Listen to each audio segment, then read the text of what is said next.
Well, hello. Tonight I'm absolutely delighted to welcome Sally Minnear to do an interview. Hello. Hello. So, Hello. most of my listeners will know you from singing with Dave Bronze and Dave Bainbridge, the two Dave Bs, which is going to be really unwieldy throughout this We'll have to say interview. their I've complete said names it. every By a time, just for name. clarity, yes. Right. But that's not all you. That's not all you. Who you sing with and what you do. They're just the ones that I suspect my listeners will have come across you with. So tell us about yourself and about your music, who you play with, what your faves are. Yeah, okay. Well, I will do my best to speak coherently. I'm a little bit jet lagged from coming back from the States. It's always worse coming back than it is going over. Um, yeah, International jet setter. yeah, it has been this year. This year's been quite busy. Um, I'm a singer. I have a cough. Which is not helpful when you're a singer. um, yeah, I sing predominantly with Dave Bainbridge, and we have imaginatively called ourselves Dave Bainbridge and Sally Minnear. So we do quite a bit, although he's based in the States now, so he tends to fly over and we do a big chunk of a tour in one go, and then he goes back to the States. I also sing backing vocals with a band called Pendragon, Nice. who have been going since 1978, as have I. Yeah, that's a lot of fun. You Um, haven't been singing with them since I 1960. have not. No, I was just born Just to that year. clarify, Yeah. I was about to say, I know what um, you're eating, but I want some of it. yeah. Yeah, and then I do vocals for Dave Bronze as well, and basically anyone who asks me, I'll probably do vocals for. Um, and Yeah, I'm married with two boys, Freddie and Henry, and I live in Nottingham, and so it's a lot to juggle. Yeah, life is busy, but it's really good, and I'm enjoying it a lot. And you still have time to walk the dog. I need to walk the dog. I mean, I just, even on the horrible days when it's really wet and cold, rainy, miserable, it's the last thing I want to do. I always feel better for doing it. So yeah, it's important getting the air, and also creatively, I find walking is really where I have ideas, and so I'm always taking my phone, recording ideas into my phone as I'm walking. And if I'm stuck on something, I'll go for a walk, sing it through, and yeah, get some more ideas and inspiration. So yeah, I love that. I totally relate to that for sure. Mm. That was Is your it the dog. same for you? Absolutely. Oh my Mm. goodness, no kidding. And also, when I get to that terrible part of an album where it's pretty much done and you just have to listen to it a million times to work out all the kinks, I put my headphones in, listen to the album on a walk in the morning and the evening, and a month of that, and you're sick of the whole thing, aren't you? But yeah, Yeah. it's useful.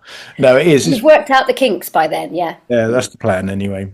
And your Mm. dog's Pepper, isn't it? Is it Pepper? Yes, she is. Yeah, Pepper Potts. I've got two boys, so Pepper is Iron Man's girlfriend. Oh, Pepper really? Potts. Oh, well, there Yes, we go. there you My go. kids will be able to tell me that, I would imagine. Yeah. Um, So this year, I've seen you quite a bit this year in Yes. different gigs and things, which has been really lovely.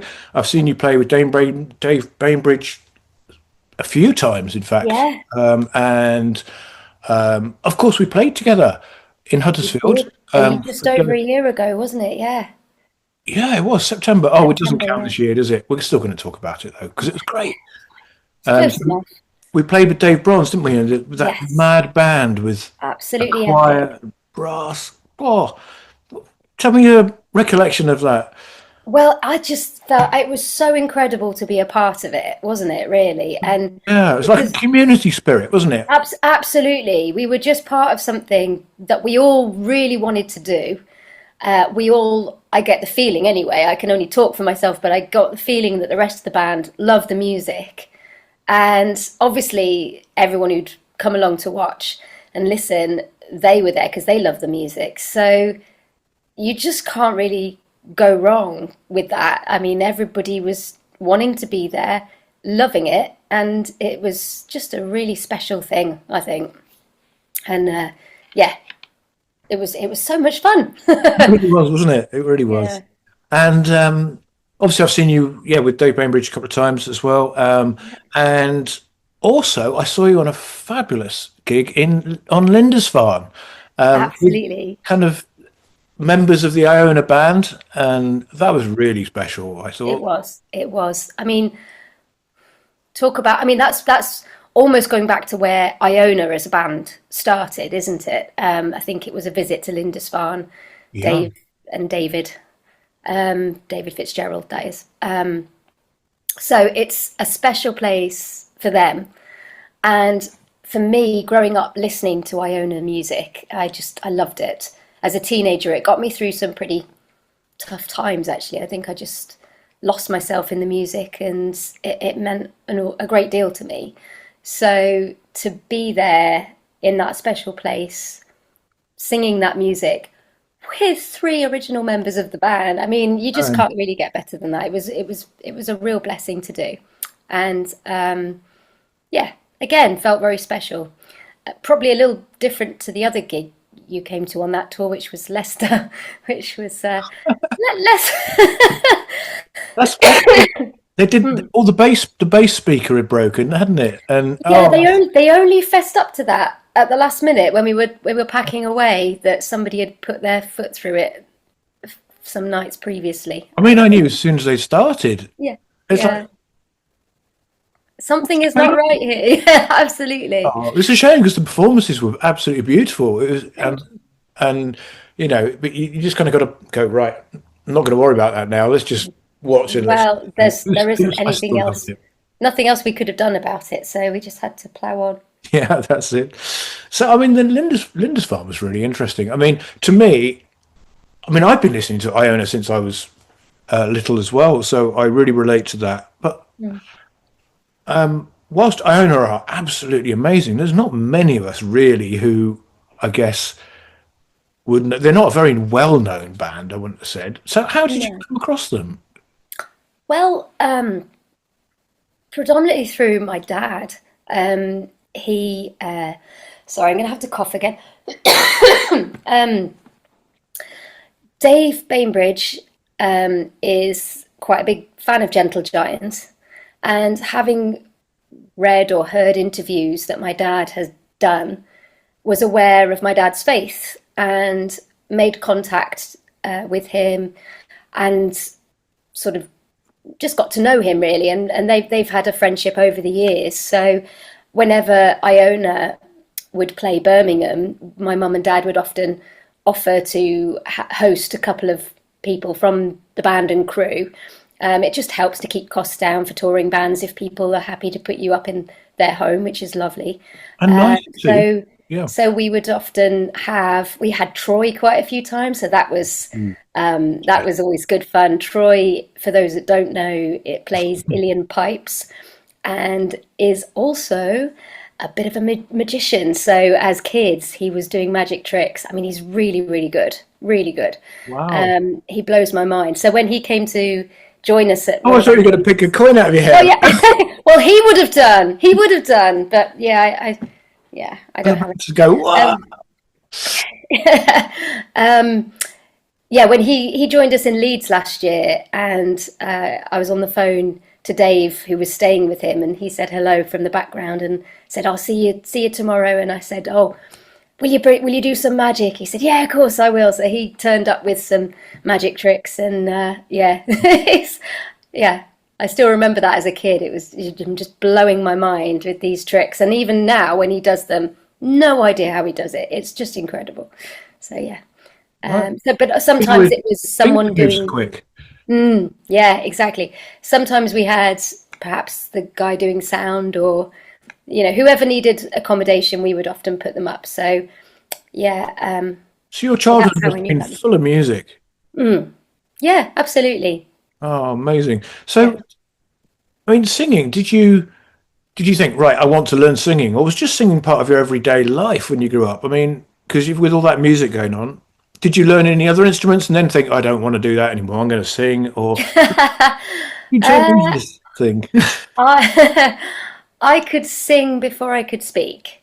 So I actually, there's a recording that my dad did with me when I must have been two. And my dad was in a band called Gentle Giant. And sorry, um, yeah, he was in a band called Gentle Giant. And Ray, the bass player, once they'd disbanded, went on to do his own thing. One of those things that he did was music for TV and film. And he was doing music for a show called On Safari. And he wanted a child's voice to sing On Safari. And there is a recording of me singing this when I was two, but I couldn't say safari. So I kept singing On for Sorry. And I just Amazing. couldn't do it. So I never got the gig. Oh, But I didn't get the gig, but I we have the recordings of me trying to sing it. But the notes were there, just not the words. So I guess it is just something that I've always done, always done. I was always singing. My mum and dad sang a lot with me. I mean, music's a big deal in our house, so your sister sings as well, doesn't she? she does, yes. And my brother can sing. He doesn't sing as much as myself and Susie, um, but he can, and he's a drummer. Ah, So he's very useful actually because he can drum and do backing vocals. And yeah, so we just grew up with it everywhere. The studio there.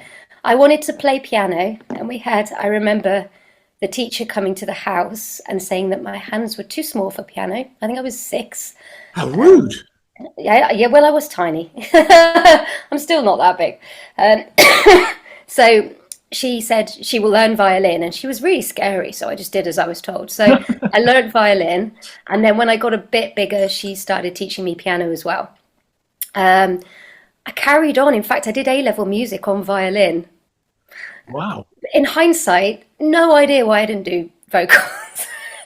Might have done a bit better if I'd done vocals.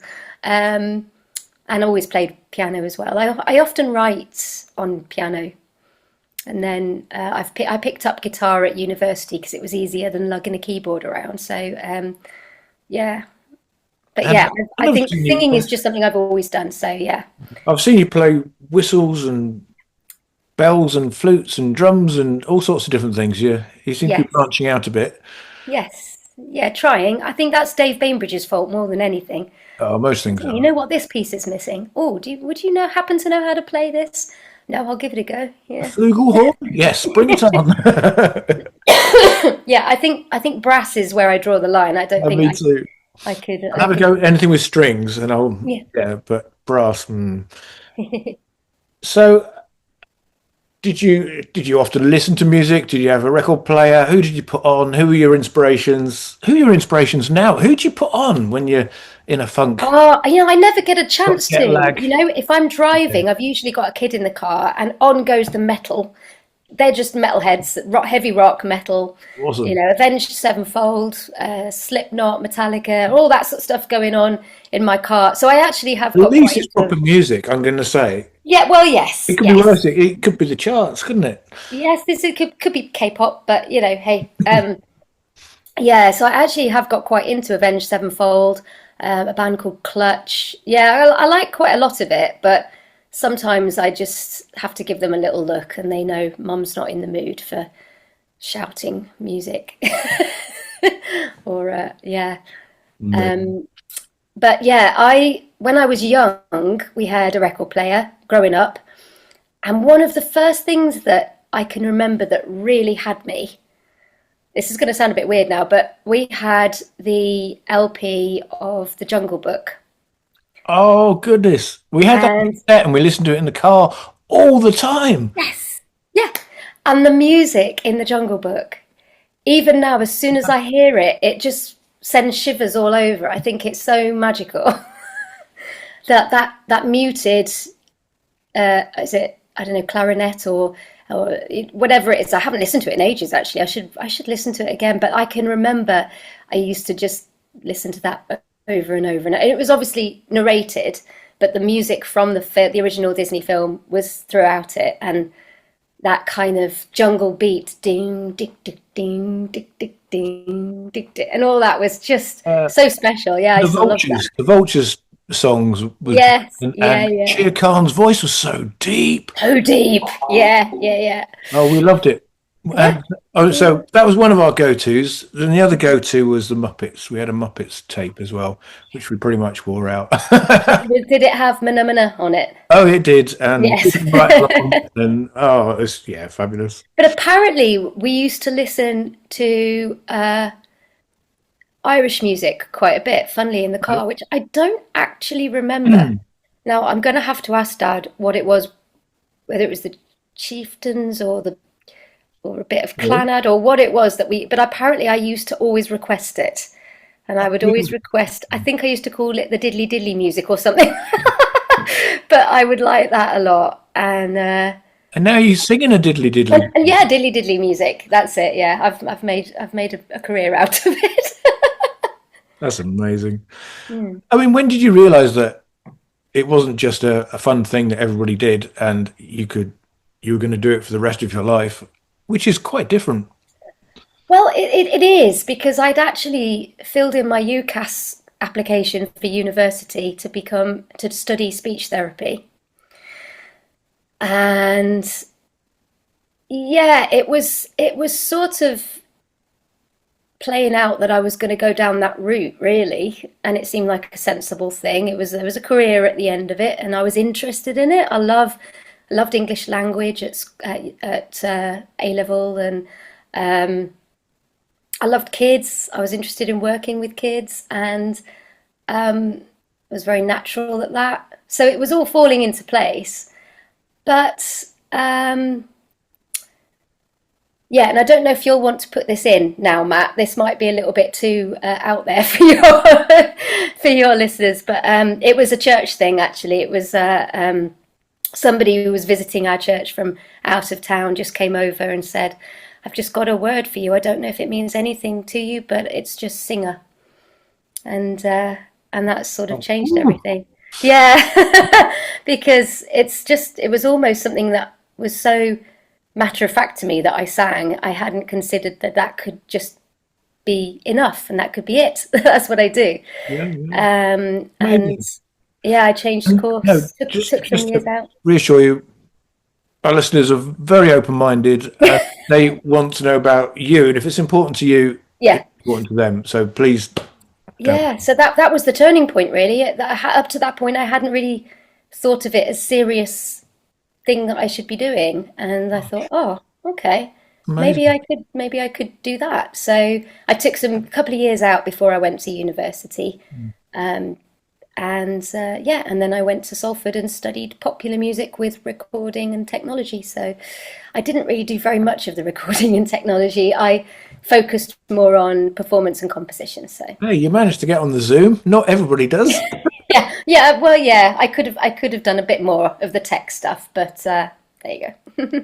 Amazing. But you do work with kids still, don't you? Tell us about that. I mean, when we went up to the Dave Bronze gig together in the car, you told me all about it. It was absolutely fascinating. I mean, we haven't got that long, but Yeah. it was So fascinating. it was something that I started to do when our boys were very young. Um, but it just fitted around being mum, and being mum is so important to me. I love it. I've always wanted a family, and I do love it. But it's important as well to start getting out of the house and doing things, for yourself, and yeah, and earning a little bit of money, and yeah. So I heard of a lady locally called Roma who runs Rockabillys, which are preschool music groups for kids with their parents, carers, grandparents, whoever's looking after them can bring them to the sessions. And so I went along and met with her, did a little audition because she was looking to add some more music leaders to expand a little bit. And we've got a shared love of music. Fundamentally, you'd be surprised how many people do this job without without that fundamental thing aspect. But yeah, we love music. We sing together as well in a small group with other people that we've worked with, and we call ourselves Ursa Major. We're five of us who sing in, in harmony and things and play instruments, and that's mainly for our own well-being and sanity. But we seem to get booked more and more for things these days, so yeah, I think people enjoy it. But yeah, I don't do so much of it these days because I've been so busy with other aspects of Gosh. making music and performing music. But and also it's just a one. There's three of us who go out into nurseries and or run. Roma still runs a session privately for parents, carers, and the kids.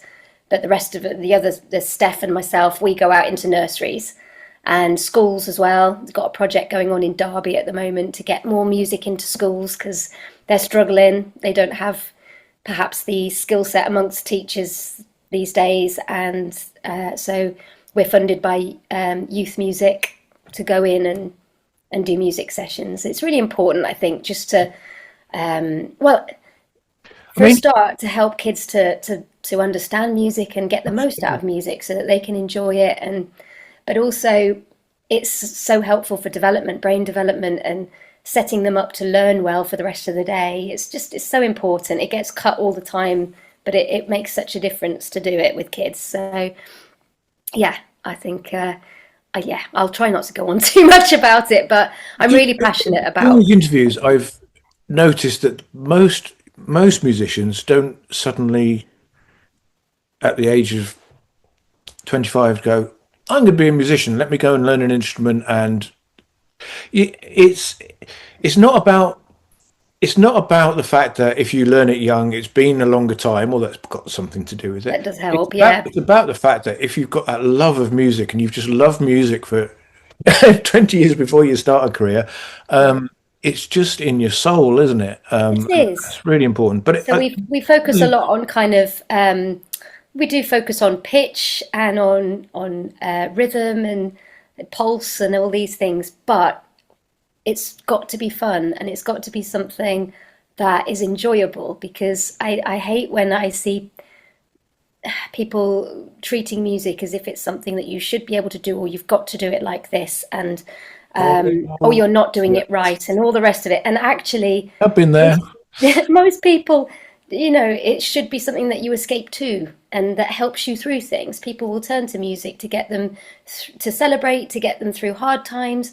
It's there, and it's so emotive and not for everybody. There are some people that it just doesn't do anything for them, and that's fine. They have to find what does do it for them. But I love to just sow those seeds in little kids and play them music perhaps they wouldn't otherwise come across. So quite often classical music because they're exposed to a lot of popular culture Sure. and sometimes just see how they react and how they respond to The yeah. first time I heard you sing, I think it's Mm. probably on a Dave Bronze album, probably his second album. Yeah, okay. And I just remember thinking, oh, wow, what a voice. And my next thought was, she's singing like she's smiling. And then when I saw you for the first time at a gig, I was delighted to be able to confirm that actually, yes, smile while you're singing. And you've just got this, Probably. you radiate this joy when you're singing. It's obviously something that's really important to you and you absolutely love it. I do. Thank you. Yeah, I'm glad that comes across. So your voice is very clear and pure. You're not a kind of a Nina Simone or a No, that kind of thing. Your voice is I did actually take up smoking when I was in my late teens in an attempt to try and get a more jazzy voice. Because I love Nina Simone, Ella Fitzgerald, all the jazz. Yeah, and all it did was sort of take away a bit from the top end of the range. So I thought, this isn't helping. oh, I'm not that's really funny. not getting the gravelly thing. I think I better stop before this becomes an issue. So I mean, that suits obviously the kind of Iona songs that you sing. For Yeah, the instance, Celtic-y vibe. I Yeah. mean, it's beautiful. You get this ethereal, stick loads of reverb on it. You get this angelic kind of whoa, and gives you goosebumps. Yeah. It's wonderful. Yeah, I'd be a bit lost without the reverb, I think. Yeah. Gosh, you don't want to hear me play violin without a reverb either. You know what I mean? It's just It helps, doesn't it? yeah. Yeah. But like the violin, for instance, if you play it in a proper concert hall with it's got natural reverb, that's what it's meant to sound like. So Yeah, it's not a cheat. It's you're trying to give the listener the idea of how it would sound if you were in a certain environment. this is So true. This is I true. think it's an important distinction. Yeah, It would be very strange listening to a singer completely dry because yeah. that's not how it should sound, is it? Sometimes if you're singing at a gig and you've got in ears and that's all you can hear of yourself, it's quite hard, isn't it? Excruciating, isn't it? So I often end up, if it's not too loud on stage, just taking a little bit out so that I can hear front of house. Yeah. Oh, okay, that's a bit more reassuring. Yeah, for sure, for sure. So yeah, I mean, talking of your gigging there, you work with Dave Bainbridge, obviously, and that's a duo. But you've also worked with Pendragon, and that is so that's not a small intimate venue when you're playing with them. That could be a massive prog rock festival. I mean, do you have to treat them differently, or is it just a case of you warm up, step up to the mic, and bam, and it doesn't really matter what's happening? Do you kind of lose all that, or do you try and get involved with the kind of what's happening out there, or do you tune it out? Um, I like to get involved with what's happening out there. I find it. I used to sing as the main singer in Lord of the Dance, and so for that we That's were diddly playing. diddly. Pardon? That's diddly diddly. Diddly diddly, diddly diddly. About as diddly diddly as it gets. Yeah, And we wonderful. used to do arenas and occasionally stadiums and things. I think the biggest gig that I did was Taipei Arena, which was, I think it could seat 20,000. Maybe we had a bit less than that in If 15, 20,000 people. Um, and what was quite disconcerting about that was the fact that I couldn't see faces at all. So it was just black with the kind of emergency exit lights going up and up and up and up forever and ever. So very aware of the expanse out there, and obviously the noise when they were clapping was incredible. But yeah, I remember from there, from those set of gigs in Taiwan, we went to Northern Ireland to these little theatres, well, little in comparison to that. And I loved it because I walked out on the stage and I could see their faces. oh, amazing. And it made me think, oh, I'm singing to you, I'm singing to you. And the connection, they were smiling often back because they love the songs. That affects And music. It's like a feedback loop, isn't yeah, it? it is. So it was very scary just singing into the black, into nothing. But when I can see the faces of the people I'm singing to, I actually prefer that generally. So when I'm singing backing vocals, I don't get involved at all with speaking. So that's another way that if I'm doing lead vocals, that I can become more comfortable in the situation because as soon as I've said something, I've maybe had something back from them, a bit of banter, You are a bit actually of really funny humor. on stage. Well, it's easy with Dave because we just take the mick out of each other, and that's fun. That's it. So, but I find that that's it. It can be a bit disconcerting. I have done a couple of gigs where I've had nothing back at all, and you say a few things that you think, "Oh, this should get a laugh," and this, and then I tend to just go inside a bit, and I just think, "Let's just sing the next one, sing the next one, sing the next one. We're done." So, yeah, I do need that interaction in order to just, yeah, enjoy it more, I think. Yeah. Did So, that answer your question? I've kind of forgotten what the question and me, but I loved it, whatever it was. What's the hardest song that you currently sing? What do was. you have to really kind of put in your big girl pants for? And Yeah, with Dave or just generally? oh, With Dave, there's a song off his new album called Fall Away. yeah, oh, it is great. Yes, but I And it think comes in. Whew. yes, it's a love that chorus is lovely, isn't it? But I don't know if you do you sing a bit, don't you, Matt? You sing? Yep, Yep. yep. So I don't know if you've tried singing along, Your class. but not many places to breathe on that one. So Oh, interesting. that's something that I've had to really work at over the last few years, actually, because I had well, following having kids, basically, I lost a lot of my breath control. I think it's like the muscles down there expand when you're pregnant, and then they should go right back. And Right. mine didn't. It's quite common, and I had to do lots of physio and things to try and get that back. And so that probably has something to do with it. And then just lack of doing it so much. So I've had to sort of do exercises and practice breath control and And you've probably vocal got smaller lungs than most people. Just yeah, this might have something to do with it as well. Yeah, just pure capacity. But I've had to learn how to actually, when I breathe in, fill my lungs and make use of all of it and support the voice. But yeah, I don't know if it's something to do with Dave being a guitarist and his melodies. He doesn't need to take a breath when he's playing a melody on a guitar. So I don't know if some of that comes into play when he's writing the melodies. interestingly, The for melodies. me, I mean, it's not about me, but you might find it interesting. But for me, as a guitarist, I do my guitar phrasing as if I'm singing it because I sing. So I like to have those breaks. I like to go up and down and have phrases. So you can play a million notes in a row, but that's actually not very interesting to me. I like it phrased personally.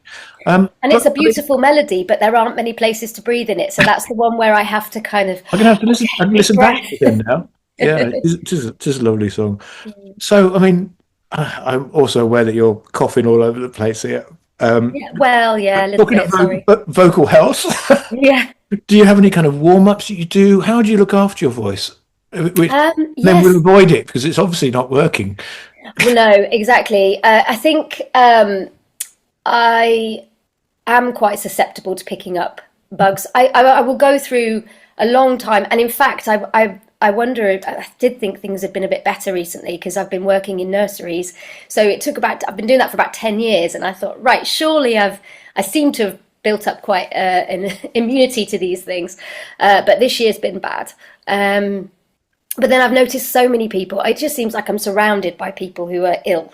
So and when you're on tour, you're all in a bus. I've done a couple of festivals and things lately and meet and greets, and you're just all stuck together. And yeah, it's hard to avoid it. But I've managed to keep singing throughout it all. And the main thing that I do is the straw technique of warming up. That's really helpful if things are not, if I'm not 100%. And that's just a case of vocalizing through a straw. And I'm not very scientific about it, but I know that it's something to do with your vocal folds sort of move when you sing. And if you are singing into a straw, the resistance that provides, it sort of sends a counter airflow back and just means that instead of wobbling all over the place, they're kind of more even and they're less likely to bump into things and cause damage. So it's a safe way to warm up, especially if you're a little bit under the weather. And you can also do it into a bottle of water. That's helpful.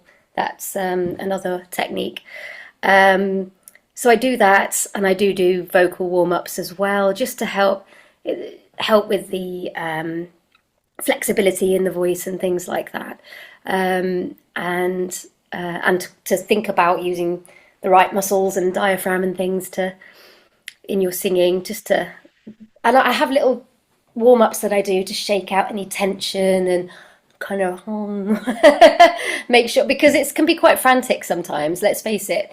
You're very rarely in a situation where you're thinking, wow, we're set up, we've sound checked, what should we do now? We've got an hour. It never happens. It's always just, oh, this isn't working, let's do this, why is this? So I can't hear this, I haven't got the click, da da da. There's always things to sort out. So you end up thinking, okay, doors are opening soon, I've got to get ready, got to get changed. And yeah, so I tend to do warm-ups while I'm doing makeup or things like that as well. Yeah, me too. Yeah. Got to leave at least 45 minutes for the makeup, haven't you, Matt? I need to curl my hair as well. That's it. You've got to do the beard, surely. Yeah, probably. Some plaiting or something. And I remember you bringing your own kettle to a gig, just to make sure there was drinks available. What do you have in your secret potion? Oh, I tend to drink throat coat tea, which is from the States. So every time I'm over, I tend to pick up another batch of it because you can get it over here, but it just costs a bit more. So that's got something called slippery elm in it, which is important for the voice. That's really good. Anything with slippery elm is a winner.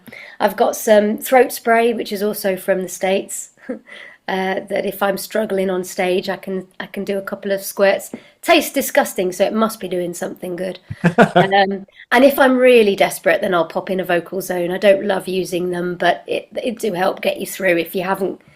I'd be reluctant to do it if I had a few to get through, but if it's the last one of the of the tour, I can Yeah. use one and get through.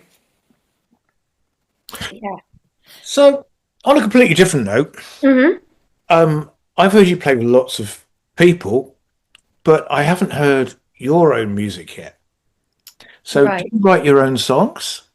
I do, and it's something that I hoped to get done this year, but is this year just kind of snowballed with work and Nice problem to have. yeah, it is. But people are still seeing me and saying, when's the album coming out?" Now I haven't even started, but I have got lots of songs. I've got a big back catalogue. Well, you've been singing since 1978, so I suspect Yeah, you've got a yeah. lot of songs to get out. Yeah, some of them might not be album worthy, but yeah, I've got a lot of songs that I would love to record and put out there. Not all of them are right to do now, I think, but I'm just going to make a start. I've been writing as well recently, more in recent couple of years, so I do have new stuff to add to it.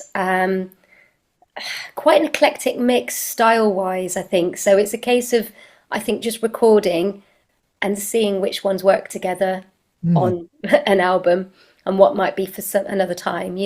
Um, yeah, I think I was focusing on what is it that I'm putting out? What does it need? What's the focus? What's the title? Da, da, da, da. And actually, I just need to get the music down and see what I've got at the end of the day. So yeah. So Oh, I'll be going to my dad's in the next couple of days, and we've been talking about working together, and he's been working on some stuff already. So, and my sister and my brother are involved with that as well. So, oh, wonderful. I think we're all joining forces. very looking forward to that Yeah, me too. Me too. in a decade to come. Yes, at some point, even if Oh, it come has to be on. an EP, I will get something out there. Yeah, yeah, Oh, absolutely. that's really good.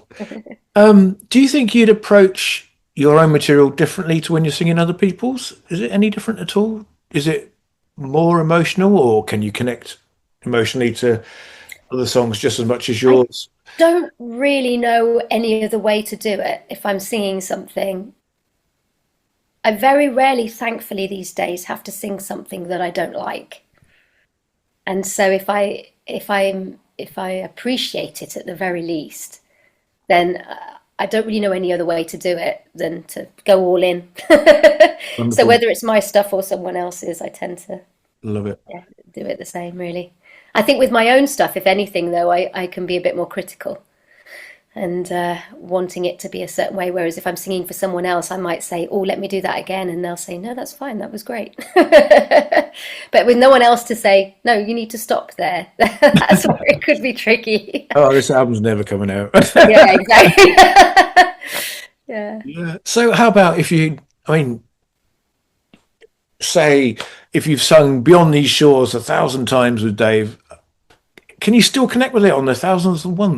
A thousandth Yes, one? yes. With that song, I've never struggled. I think it's such an emotive song, isn't it? Oh, honestly, when you, yeah, I mean, the room is, you could hear a pin drop when you sing that. It's just Yeah. stunning. It's one of my absolute favorites. So yeah, I never struggle with that. But there are songs where sometimes I think, oh, Here we go again. I really, really struggled when I was in Lord of the Dance because it was the same three songs every time, and it was to a backing track, and I had to do the same thing on stage. So there was no deviation from that. It was walk down the middle, singing verse one, walk to the stage left, sing verse two, walk across, sing another, walk back, the same night after night. And I honestly nearly lost my mind. I think it was just very hard, very, very hard. So I think when you're playing live and you've got live instruments and a live band with you, that's different because each night brings something a little bit different with it, I think. Yeah, So, bit of magic. Bit mm, of magic for sure. yeah. Amazing. And um, so do, do you sing and you sing from your emotional state? That sounds strange.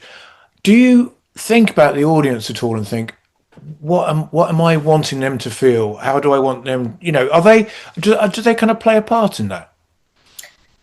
Yeah, I'd say so because I think is when you're bringing music, it comes from you, doesn't it? I think not just singers, even perhaps even more so because we are our instrument, but whenever you're playing an instrument, it's an extension of you, isn't it?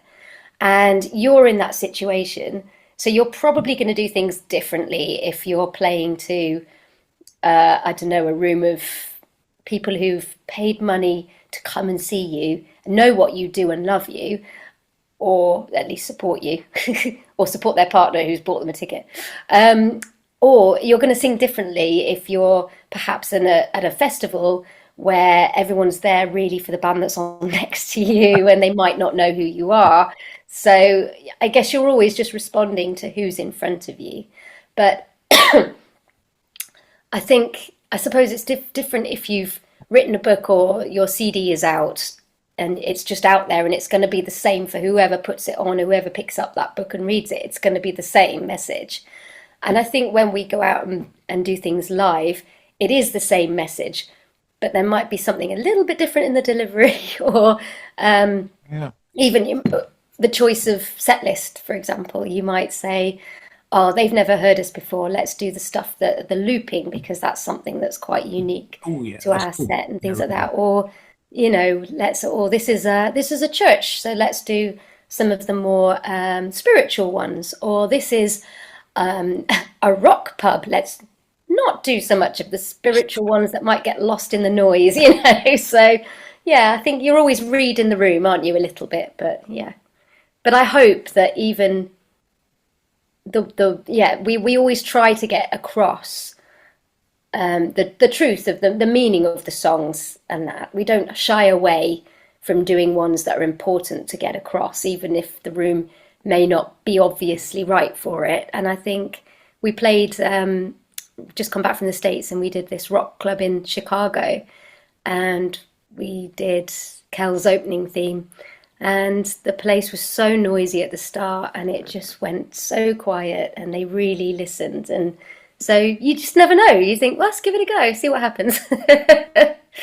Amazing. But that is why AI is not going to take our jobs Yeah, because they don't have those changes. Those mistakes are wonderful. yeah, Little different bits. If your voice yeah, it's breaks a true. little bit on a song, it's not bad. It's just human. And there we go. I won't get on my high horse. Yes, well, we're Probably with you. We're with you.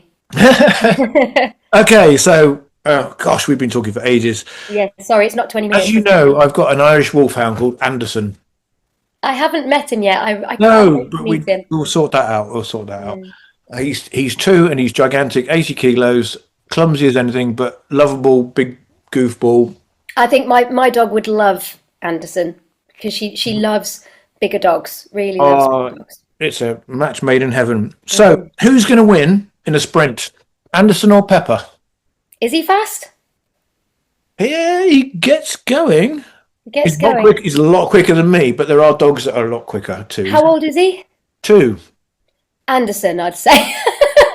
She's a terrier. She's quite quick, Oh, I'd like to but she's 7, so marathon. I think we have to try it. Who'd win in a marathon? Who would be able to keep going longer? Ooh, she does keep going. I think Pepper might just have it there. Oh, there, yeah. I think you're probably right. He goes quite quick for a bit, but Yeah, after a while, he looks at you and it's like, why are we doing yeah, this that's again? enough of that. That's enough of that. Yeah. Eating competition. Well, I mean, he's 80 kilos, she's 15. 16 kilos. So I think he might just have that one. I think so. Jumping, Jumping, he's got longer legs. but So he doesn't yeah, ever jump. Weirdly, he never jumps. he never jumps. All right, Pepper's got it then because she's an escape artist. Really? Why did she want to escape? She's a terrier. Oh, uh, would she come back? Sometimes. We had a half Jack Russell, half Yorkshire Terrier called Pip, and she would go down rabbit holes and wouldn't come back. Uh, So Abby and the next door neighbour that's not fun. had to dig her out once. Mm. Oh my life! So yeah, Yeah, scary, scary. Yeah. anyway, that's it. Is there anything you'd like to finish with that you'd like people to know about you, your music, or just something you feel passionately about? I just feel so lucky to have met so many amazing musicians in the last few years. I just feel very privileged, I think. Often, you'll have an opportunity to play with someone and then that will result in something else. There's someone they know saying, "Oh, we need a singer and come over here and do this." And a lot of the opportunities have come through Dad, and I acknowledge that, and I'm very grateful to him for his legacy and the fact that his music means so much to people that they're interested in looking into what his daughter's up to and getting her involved in things. I like to think that. No free rides there, though. You stand fully on your own 2 feet, and if Yeah, I like to think you that weren't I've superb, thrown it myself into it, and wouldn't work. yeah, that's true. So I've just come back from the States where I've had the pleasure of supporting and playing with Mike Keneally, who was in Frank Zappa's band, and his band Beer for Dolphins, and the just level of musicianship was insane, utterly insane. And you couldn't stop me smiling on that stage. It was so much fun, and it was hard because the guitar parts he'd sent me to learn were trickier than some of the guitar parts I've had to do before, and they're more riffy, Oh, rather than just playing chords or whatever. It was more of a riff.